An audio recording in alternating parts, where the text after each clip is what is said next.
یہ لوگ جب خیال کر رہے ہیں کہ اللہ تعالیٰ ان کے بہت سے اعمال اور افعال سے بے خبر ہے، یعنی وہ جانتا نہیں، دیکھا ہی نہیں، تبھی تو غلط کام کر رہے ہیں، تو یہی تو پروردگار عالم کے ساتھ پھر کیا ہے؟ برا گمان ہے۔ یہ اس شخص کا حال ہے جو اللہ تعالیٰ کی صفات کمالیہ اور اوصاف جلالیہ کا انکار کر رہا ہے، اور ایسی صفات سے ذات الہی کو متصف گردانتا ہے جو اس کے شایان شان نہیں۔ اس قسم کے لوگ اگر یہ خیال کرنے لگے کہ اللہ تعالیٰ انہیں جنت عطا کرے گا تو یہ سراسر غرور اور دھوکہ ہے۔ یہ لوگ یقیناً اپنے آپ کو دھوکہ دے رہے ہیں، اور یہ بلا شبہ شیطان کی جانب سے ایک زبردست دھوکہ اور فریب ہے جس کو پروردگار عالم کے ساتھ حسن ظن نہیں کہا جا سکتا۔ تو حسن ظن اصل میں حسن عمل کا نام ہے، لکھ لیجئے اس بات کو۔ حسن ظن دراصل حسن عمل کا نام ہے۔ میرے والد اکثر کہا کرتے تھے جب ان کے سامنے کوئی یہ کہتا تھا نا کہ میری نیت بڑی اچھی ہے، وہ کہتے تھے نیت تو عمل سے ظاہر ہو رہی ہے۔ آپ اچھی نیت کا دعویٰ اگر کرتے ہیں تو وہ پھر آپ کے عمل میں نظر آنا چاہیے۔ خالی نیت تو کوئی چیز نہیں ہوتی، نیت تو فوراً ہی عمل میں ڈل جاتی، جلد یا بدیر، یا اگر وہ عمل میں نہ بھی ابھی پوری طرح کنورٹ ہو تو ایٹیٹیوڈ بدل جاتا ہے انسان کا۔ نیت کی درستگی کے ساتھ انسان کا قبلہ درست ہو جاتا ہے۔ مثلا آپ کے دل میں نماز کی نیت ہے کہ مجھے نماز پڑھنی ہے، تو آپ کا ایکشن کیا ہوگا؟ آپ وضو کریں گے، آپ خود بخود قبلے کی طرف رخ کرنے لگیں گے کہ نماز کا رخ وہی ہے، ادھر ہی منہ کرنا ہے۔ اور اگر کئی دفعہ ایسا بھی ہوتا ہے نا، مصلی پہ کھڑے ہو کر بھی کوئی باتیں کر رہے ہوتے تو تاخیر تو ہوگی آپ کے عمل میں، لیکن یہ آپ کا قبلے کی طرف رخ کر کے کھڑے ہونا، جائے نماز پر کھڑے ہونا، یہ بتا رہا ہے کہ آپ، یعنی آپ کا ایٹیٹیوڈ بتا رہا ہے، طرز عمل بتا رہا ہے کہ آپ واقعی نماز پڑھنا چاہتے ہیں۔ اب اگر ایک شخص لیٹ کے فون پہ باتیں کر رہا ہے اور اسے کوئی کہے نماز پڑھو تو کہا ہاں بالکل میری نیت ہے، آپ فکر ہی نہیں کریں، اور وقت گزر جاتا اور نیت ابھی تک نیت ہی رہتی ہے، تو ایسی نیت قابل اعتبار نہیں۔ اس مسئلے پر پوری طرح غور کیجئے، یہ بھی سوچئے کہ لوگوں کو اس کے سمجھنے کی کس قدر شدید ضرورت ہے۔ کس بات کی؟ حسن ظن والے مسئلے کی۔ کسی بندے کے دل میں یہ دونوں باتیں یکجا کیسے ہو سکتی ہیں؟ آدمی کو اس کا یقین ہو کہ ایک دن اللہ تعالیٰ کی حضور اس کو حاضری دینا ہے، اللہ تعالیٰ اس کی ساری باتیں سنتا ہے اور یہ اس کے حضور میں کھڑا ہے، اس کے ہر عمل کی وہ باز پرس کرے گا، اور وہ ہے کہ غضب الہی کے مواقع پر ڈیرے ڈالے ہوئے، اس کے احکام اور اوامر کو ٹھکرا رہا ہے، اس کے حقوق کو روند رہا ہے، اور پھر ان تمام باتوں کے باوجود یہ شخص اللہ تعالیٰ کے ساتھ حسن ظن رکھتا ہے کہ وہ اس کے ساتھ اچھا سلوک کرے گا اور بہترین صلہ دے گا۔ کیا یہ نفس کا دھوکہ اور غلط آرزوؤں کا فریب نہیں؟ حضرت ابو امامہ سہل بن حنیف فرماتے ہیں کہ میں اور حضرت عروہ بن زبیر حضرت عائشہ کی خدمت میں حاضر ہوئے۔ حضرت عائشہ فرمانے لگی، ایک بار رسول اللہ صلی اللہ علیہ وسلم کی بیماری میں میرے پاس 6-7 دینار تھے۔ رسول اللہ صلی اللہ علیہ وسلم نے فرمایا کہ انہیں اللہ کی راہ میں دے ڈالو۔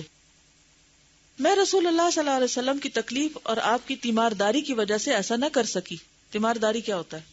عیادت، بیمار کی پرسش، تاکہ اللہ تعالیٰ نے آپ کو صحت عطا فرمائی۔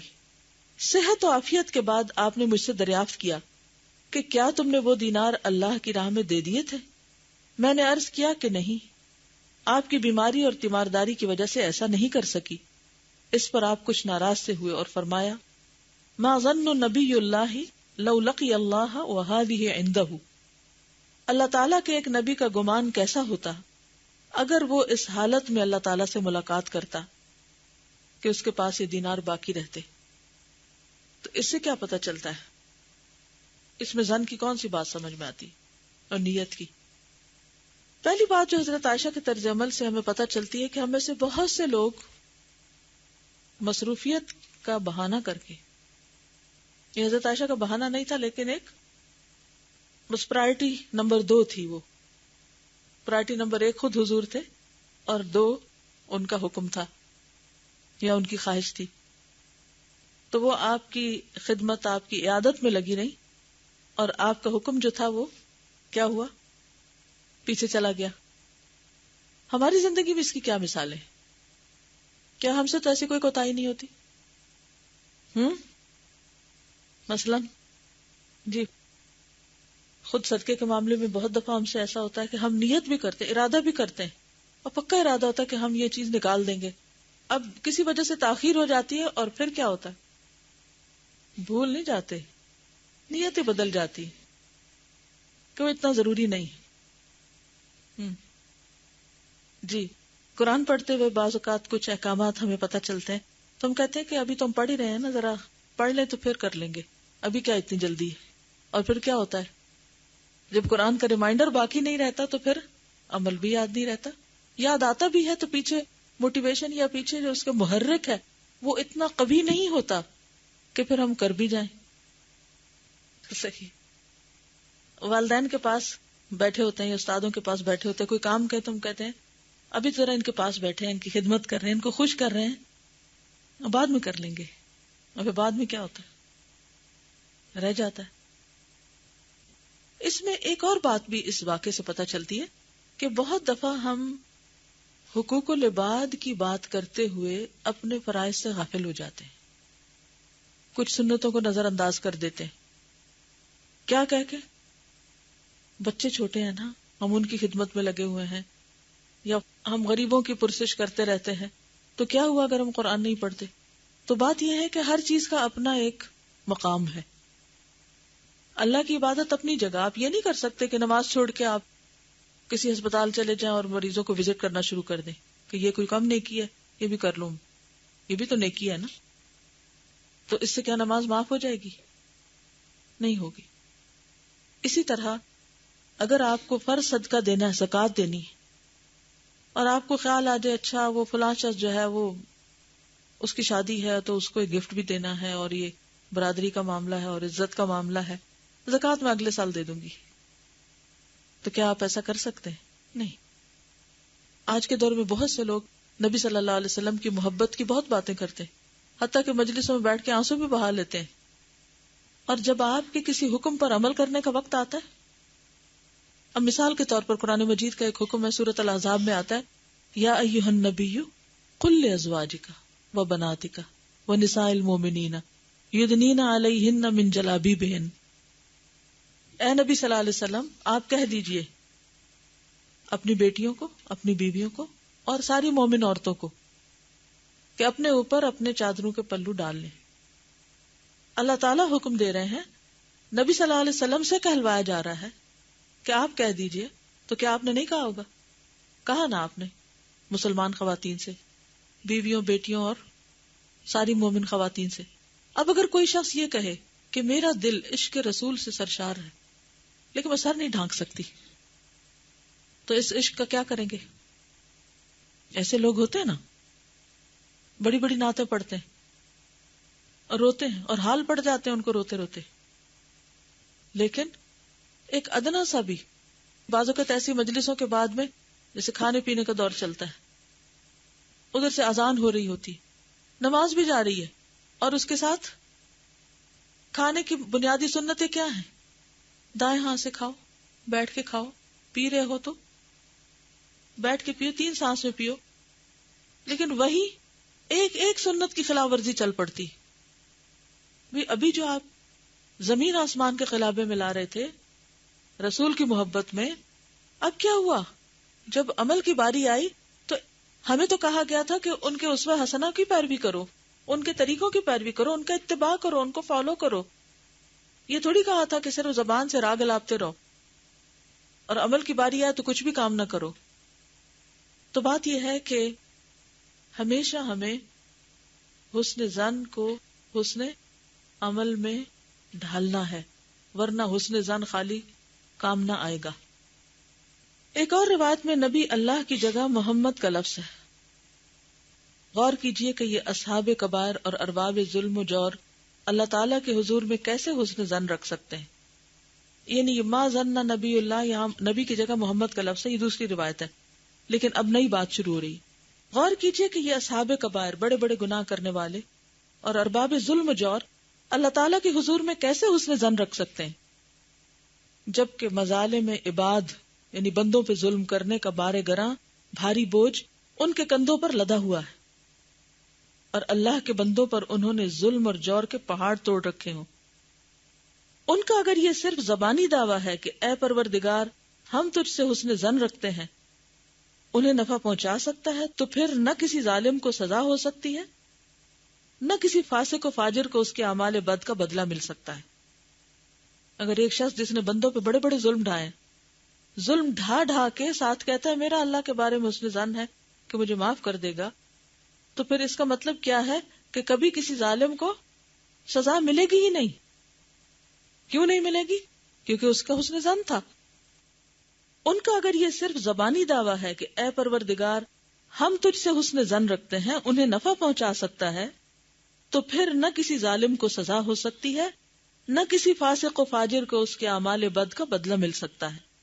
جو جی چاہے کرتے رہیں اور منہیات و محرمات کا بے خوف و خطر ارتکاب کرے۔ منہیات کس کو کہتے ہیں؟ جن چیزوں سے روکا گیا ہے۔ اور اللہ تعالیٰ کے ساتھ یہ حسن ظن لگائے رہیں کہ جہنم کی آگ انہیں چھوئے گی بھی نہیں۔ یہ فریب اور دھوکہ بندوں کو کہاں سے کہاں پہنچا دے گا۔ حضرت ابراہیم علیہ الصلوۃ والسلام تو اپنی قوم سے خطاب کرتے ہوئے فرماتے ہیں اَإِفْكًا آلِهَةً دُونَ اللَّهِ تُرِيدُونَ فَمَا ظَنُّكُمْ بِرَبِّ الْعَالَمِينَ۔ سورۃ الصافات آیت 86-87۔ کیا جھوٹ موٹ اللہ تعالیٰ کے سوا دوسرے معبودوں کے پیچھے پڑے ہو؟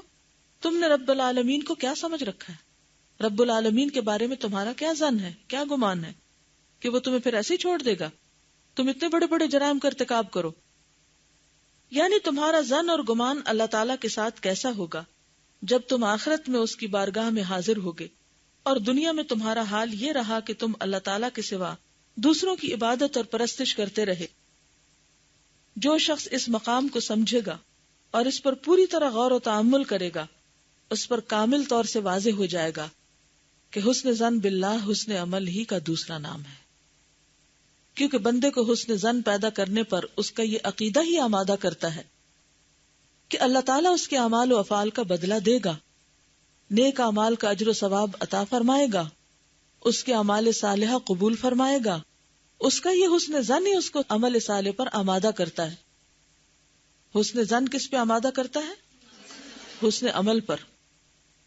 اگر ایسا نہیں ہے اور صرف نفس اور خواہشات کی پیروی کی جاتی ہے اور محض حسن ظن رکھا جاتا ہے تو یہ سراسر حماقت اور ایمان کی کمزوری ہے۔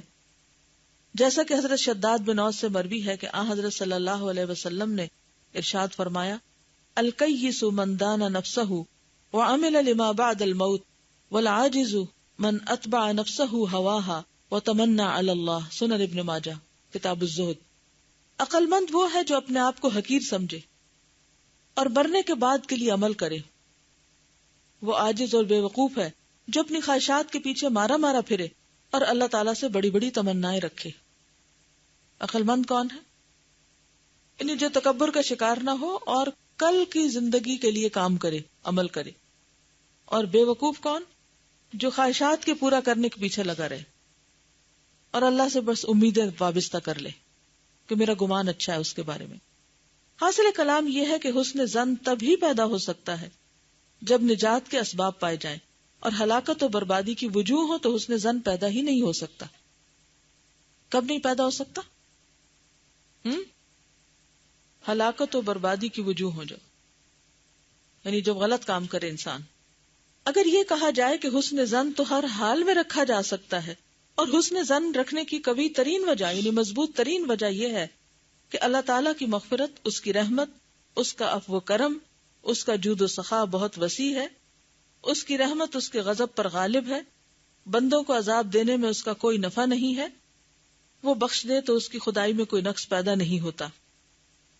اس کا جواب یہ ہے کہ بات تو یہی ہے، ذات الہی تو اس سے بھی زیادہ عرفہ اور بلند ہے، اس کی جلالت شان بہت بلند و بالا ہے، وہ اکرم الاکرمین اور ارحم الراحمین ہے، جود و سخا کے تمام خزانے اس کے ہاتھ میں ہیں، وہی مالک الملک اور قادر مطلق ہے۔ لیکن خدائے قدوس ان تمام چیزوں کو اپنے اپنے محل و مقام ہی پر صرف کرتا ہے، یعنی ہر چیز کا اپنا ایک مقام اور اپنی ایک جگہ ہے۔ کوئی بھی چیز آؤٹ آف کانٹیکسٹ آپ کوٹ کریں گے تو صحیح فائدہ نہ ہوگا، اور انہی مقامات پر صرف فرماتا ہے جہاں ان کا صرف مناسب ہے۔ صرف کا کیا معنی؟ استعمال۔ کیونکہ حق سبحانہ و تعالی حکمت والا ہے، عزت و غلبہ، انتقام و بدلہ، قوی البطش، کیا معنی قوی البطش؟ مضبوط پکڑنے والا، مضبوط گرفت، اور مستحق کے عذاب کو عذاب دینے کی صفات سے بھی تو موصوف و متصف ہے. یعنی جہاں اللہ تعالیٰ کی اس طرح کی صفات ہے وہاں شدید صفات بھی ہیں. اس کا یہ مطلب نہیں کہ کنٹرڈکشن ہے پھر اللہ کی ذات میں، نعوذ باللہ، ایسا نہیں ہے. کیونکہ ایک طرف ہم پڑھتے ہیں نا کہ وہ رحمان اور رحیم ہے، تو دوسری طرف ہم کیا پڑھتے ہیں؟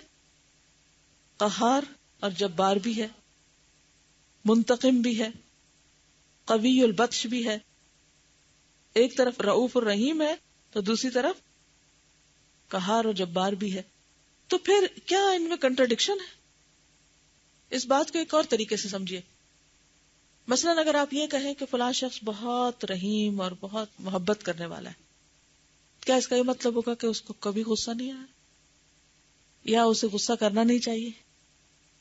یا کوئی شخص بڑے سے بڑا ظالم و جابر ہو تو کیا اس سے کبھی کوئی خیر کی بات نہیں ہوگی؟ ہو سکتی ہے. بڑے بڑے چور ڈاکو بھی بعض اوقات لوگوں پہ مہربان ہو جاتے ہیں. یہ تو بندوں کا حال ہے، اور اللہ سبحانہ وتعالی تو ہر چیز سے اعلیٰ و ارفع ہے. اس کی جو مختلف طرح کی صفات ہیں ان میں کوئی تضاد نہیں ہے، ہر ایک کا اپنا مقام اور موقع محل ہے. کس کے حق میں رحمان اور رحیم ہے؟ وہ جو اچھے کام کرے. اب مثلا رحمان سب کے لیے مہربان اور رحیم صرف مومنوں کے لیے. رحمان کی رحمت دنیا میں سب کے لیے عام ہے، لیکن رحیم جو ہے وہ آخرت میں مومنوں کے لیے ہے. تو رحمت تو ہے اور ہے بھی بڑا رحیم اور شفیق، لیکن ہر رحمت کا ایک مقام، موقع اور محل ہے. یہ بات سمجھنے کی ہے. ٹھیک ہے. مثلا اگر آپ کہیں کہ پاکستان میں بہت سردی ہوتی، اس کا مطلب ہے کہ کبھی یہاں گرمی نہیں ہوئی؟ ہوتی ہے نا. کب ہوتی ہے گرمی اور کب ہوتی ہے سردی؟ یہی معنی ہوتا ہے موقع و محل کا. یعنی حسن ظن یہ نہیں ہے کہ مثلا آپ امتحان میں کچھ نہ لکھے اور خوش ہو جائیں کہ میری ٹیچر جو ہے وہ بہت مہربان ہے، وہ کبھی کسی کا دل نہیں توڑتی. یہ حسن ظن نہیں، یہ کیا ہے؟ دھوکا ہے. حسن ظن کیا ہے؟ کہ انسان محنت کرے، اچھا کام کرے، اور پھر کہے کہ میری ٹیچر بہت منصف ہے، انصاف والی ہے، مہربان ہے، وہ کسی کے حق میں زیادتی نہیں کرتی.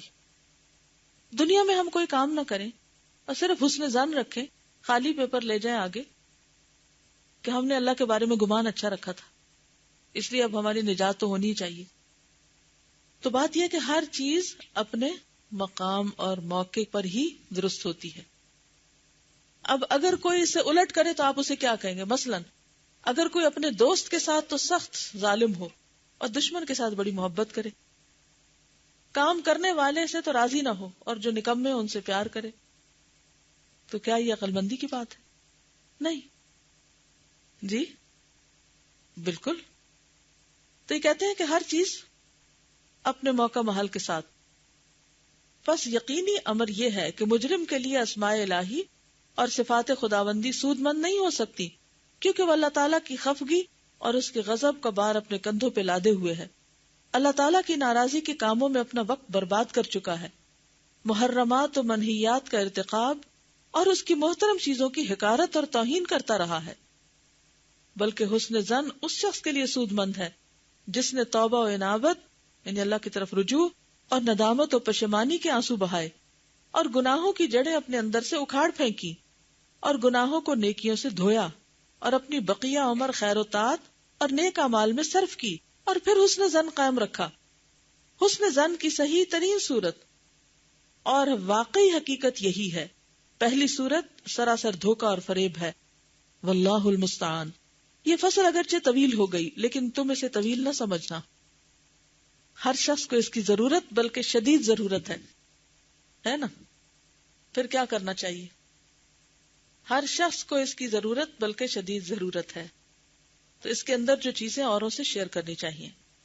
اسے پڑھنے کے بعد تم حسن ظن باللہ و فریب حسن ظن میں بآسانی فرق و امتیاز کر سکتے ہو، جیسا کہ اللہ تعالیٰ کا ارشاد ہے ان الذین آمنوا والذین ہاجروا وجاہدوا فی سبیل اللہ اولئک یرجون رحمت اللہ. جو لوگ ایمان لائے اور انہوں نے اللہ کی راہ میں ہجرت کی اور جہاد کیا، یہی ہے جو اللہ کی رحمت کی امید رکھتے ہیں، اور اللہ بڑا بخشنے والا مہربان ہے. یہ ہے حسن ظن. صحیح حسن ظن کس کا ہے؟ جو ایمان لائے، ہجرت کرے، جہاد کرے، یعنی اپنے آپ کو تھکائیں، قربانیاں کریں اللہ کے راستے میں. اللہ تعالیٰ ان صفات کے لوگوں کو امید اور رجا کا حقدار قرار دیتا ہے، نہ کہ ظالم و فاسقوں اور بدکاروں کو. اللہ تعالیٰ مزید فرماتا ہے ثم ان ربک للذین ہاجروا من بعد ما فتنوا ثم جاہدوا وصبروا ان ربک من بعدها لغفور الرحیم. من بعدها سورۃ النحل آیت 110. پھر جن لوگوں نے مبتلا مصیبت ہو کر گھر بار چھوڑے، پھر اللہ کی راہ میں جہاد کیے اور تکلیفوں پر جو ان کو ترک وطن اور جہاد میں پہنچی صبر کیا، تو تمہارا پروردگار ان کے بعد قیامت کے دن بخشنے والا مہربان ہے. اس آیت میں اللہ تعالیٰ یہ خبر دیتا ہے کہ ان چیزوں پر عمل کرنے کے بعد اللہ تعالیٰ ان کے حق میں غفور الرحیم ہے. بس حقیقت یہ ہے کہ عالم و عقل مند امید و رجا کو اپنے محل اور مقام پر رکھتا ہے. کون دو لوگ؟ عالم اور عقل مند امید اور رجا کو اپنے محل و مقام پر رکھتا ہے، جبکہ جاہل اور احمق اسے بے محل اور بے موقع استعمال کرنے کی کوشش کرتا ہے. تو پھر آپ کیا بننا چاہتے ہیں؟ عالم و عاقل، نہ کہ جاہل و احمق. جی آپ فرمائیے. وَلَوْ أَلْقَىٰ مَعَاذِيرًا. بالکل سورۃ القیامہ کی آیت ہے نا، بَلِ الْإِنسَانُ عَلَىٰ نَفْسِهِ بَصِيرًا وَلَوْ أَلْقَىٰ مَعَاذِيرًا. انسان کو اپنا خوب پتا ہے، چاہے جتنی بھی وہ معذرتیں پیش کرے، جتنے بھی بہانے کر لے. نیت اور گمان کا فرق پوچھا ہے. نیت پکے ارادے کو کہتے ہیں، اور گمان جو ہے وہ کسی کے بارے میں خیال، امید اور رائے قائم کرنا ہے. جی نیت اپنی اور گمان دوسروں کے بارے میں. توبہ کے معاملے میں اس نے ظن رکھ کر یہ یقین رکھنا کہ میری توبہ قبول ہوگی، کیا یہ درست ہے؟ یقینی بات تو قیامت کے دن ہی پتہ چلے گی، کسی بھی چیز کی، کسی بھی دعا کی قبولیت کی. ٹھیک ہے، جزاکم اللہ خیرا. سبحانک اللہم وبحمدک، نشہد ان لا الہ الا انت، نستغفرک ونتوب الیک. السلام علیکم ورحمۃ اللہ وبرکاتہ.